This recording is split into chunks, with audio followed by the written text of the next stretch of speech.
Bismillahirrahmanirrahim. Assalamualaikum warahmatullahi wabarakatuh. Selamat pagi para peserta didik yang saya cintai dan yang sangat saya banggakan. Pada hari ini alhamdulillah kita bisa bertemu walaupun secara online ya, tidak bertatap muka. Tetapi mudah-mudahan walaupun online tidak mengurangi rasa semangat kita untuk tetap belajar walaupun belajar kita BDR ya, BDRA mungkin belajar di rumah aja. Oleh karena itu maka sebelum kita melanjutkan pembelajaran hari ini, mari kita berdoa terlebih dahulu supaya pembelajaran kita berkah ya. Dengan diawali ucapan basmalah bersama-sama. Bismillahirrahmanirrahim. Bagi yang mungkin diantaranya ada yang non-muslim, mohon maaf, silahkan aja berdoa menurut agamanya masing-masing. Baik, para peserta didik yang saya cintai dan yang sangat saya banggakan, hari ini kita akan belajar mata pelajaran sejarah Indonesia.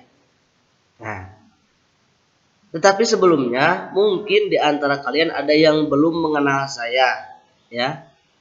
Walaupun ada sebagian kelas yang sudah mengenal saya seperti 11 IPS 1 sama 11 IPS 2 karena waktu kelas 10 mereka pernah belajar dengan saya walaupun dengan mapel yang berbeda. Ya, kalau sekarang saya akan mengajar sejarah Indonesia di kelas 11 IPS 1 sampai 11 IPS 5. Jadi kalian nanti akan belajar sejarah Indonesia 1 tahun ke depan dengan saya.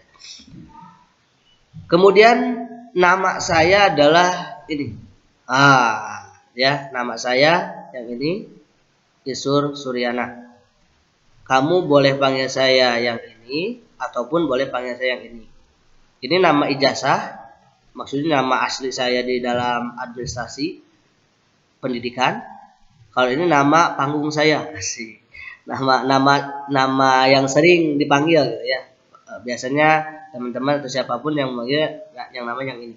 Kamu boleh saya panggil Pak Isur atau boleh juga kamu panggil saya Kak Isur, A Isur misalkan ya. Karena saya masih muda gitu. Umur saya sekitar 17 tahunan lah. Mungkin seangkatan dengan kalian. Oke, jadi boleh kamu panggil yang ini saja ataupun yang ini, terserah ya. Dan saya mengajar mapel sejarah Indonesia di kelas 11, tadi saya sudah sebutkan. Kemudian saya mengajar juga pendidikan Pancasila dan kewarganegaraan di kelas 10. Baik, supados tidak menyongkolong tingginya karena waktu. Supaya tidak menyongkolong ya. Menyita waktu ya. Saya akan langsung saja ke materi karena ini pembahasannya memang sangat singkat ya. Kalau kamu lihat buku memang panjang sekali cerita sejarah Indonesia ini di bab pertama ini. Tapi saya akan bahas secara singkat saja karena memang waktu juga kuota mungkin ya. Kasihan kuota kamu terlalu banyak untuk dikeluarkan untuk menonton video ini. Tetapi mudah-mudahan kamu dapat mengambil materi-materi yang akan saya sampaikan pada hari ini. Baik, kita lanjutkan ya pembelajarannya atau kita mulai pembelajaran kita hari ini dengan materi yang pertama. Oh, mohon maaf. Ini satu lagi. Foto saya ya. Dan ini mungkin salah satu prinsip ya. Boleh kamu baca dan boleh kamu terapkan. Wih, muter Oh, muter. editor, sip editor. Oke, nah ini materi yang pertama ya. Kita akan menjelaskan tentang ini, kolonialisme dan imperialisme bangsa barat datang ke Indonesia.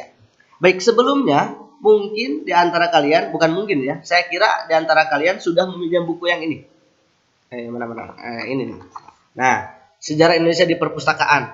Semua sudah pegang, silahkan ambil dulu bukunya. Kemudian kamu buka bukunya halaman pertama. Ya, buka bukunya halaman pertama. Judulnya ada antara kolonialisme dan imperialisme. Sini. Kelihatan? Nah, kamu buka halaman pertama, silakan ambil dulu bukunya. Itu ada yang belum ngambil tuh. Siapa? Sok silakan ambil dulu. Jangan duduk terus. Ambil dulu bukunya. Kembali untuk dibuka bukunya. Kita akan lanjutkan pembelajarannya. Baik. Kemudian kamu buka yang ada petanya. Nah, yang ini ya. Yang ada petanya. Nah, yang itu. Nah, ini sudah ada di dalam layar juga peta, tetapi di sini mungkin kurang jelas ya, makanya saya kasih nama di sini lebih dijelas lagi gitu ya nama-namanya. lebih jelas lagi. Kalau kamu lihat buku mungkin lebih jelas. Silakan lihat petanya. Sebelum kita bahas peta ini, perlu diketahui juga bahwa bangsa Barat yang datang ke Indonesia itu ada 4 negara. Nah, yang ini. Bangsa-bangsa yang melakukan penjelajahan atau bahkan penjajahan. Khususnya di negara kita, Negara Kesatuan Republik Indonesia, ada 4. Ada negara Portugis, Spanyol, negara Inggris, dan Belanda. Terutama Belanda ya, sangat lama sekali di Indonesia untuk menjajahnya. Nah, itu negara-negara yang bangsa Barat datang ke Indonesia. Baik, kita lanjutkan ke peta tadi ya. Ini namanya peta penjelajahan samudra. Peta pelayaran bangsa Barat datang ke Nusantara. Ya, ke Nusantara. Dan perlu diketahui juga Nusantara ini bukan hanya ke Indonesia. Mereka pun pernah singgah di Malaka atau di Malaysia, pernah singgah di Filipina, di India, termasuk di Indonesia. Tepatnya di Banten kalau Belanda. Baik, sebelum kamu lihat alur ini, kamu lihat keterangan di sini. Di sini ada Belanda, Spanyol, Inggris, dan Portugis. Dan di sini ada tanda tanda garis. Ada warna merah, ada warna biru. Nah, kamu sesuaikan di sini. Misalkan di sini negara Belanda warna merah. Nah, ini kan merah. Lihat alurnya. Dia pergi kemana, kemudian sampai di mana. Gitu ya. Begitupun Inggris, begitupun Spanyol, begitupun Portugis. Nah, kalau digambarkan petanya seperti ini pelayaran mereka.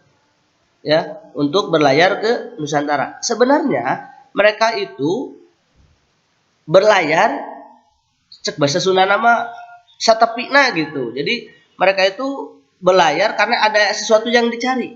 Ada sesuatu yang dicari, mereka terus berlayar, kemudian sampailah di Nusantara. Cuman bedanya kalau negara Spanyol, ya Spanyol ini dia berlawanan arah. Kalau Inggris, Spanyol, Inggris, Belanda, dan Portugis itu arahnya ke daerah timur, ke sini, ke Nusantara. Tapi kalau Spanyol ke sini. Tapi uniknya, coba lihat alurnya. Spanyol berjalan ke sini, berlayar ke sini, terus di sini kan ada panah. Ternyata pada akhirnya dia bertemu juga dengan Portugis, dengan Belanda, dengan di sini bertemu di mana? Di Nusantara, gitu ya. Dia berlayar, ternyata ketemu di sini, di Nusantara. Nah, 4 negara ini bertemulah di Nusantara di sini. Dan mereka berlayar itu menggunakan kapal ya, menggunakan kapal, bukan pesawat. Kapal. Jadi bisa dibedakan mana kapal, mana pesawat. Kadang-kala kalau orang lihat pesawat di atas itu, wah ya kapal minta duit. Itu bukan kapal, pesawat namanya. Ya, tak ruas, ya kapal di luhur, kapal mah di laut. Ini mereka menggunakan kapal, mereka berlayar di laut, terus berlayar sampailah di sini. Ya, sampailah di Nusantara. Nah, ini cerita singkatnya.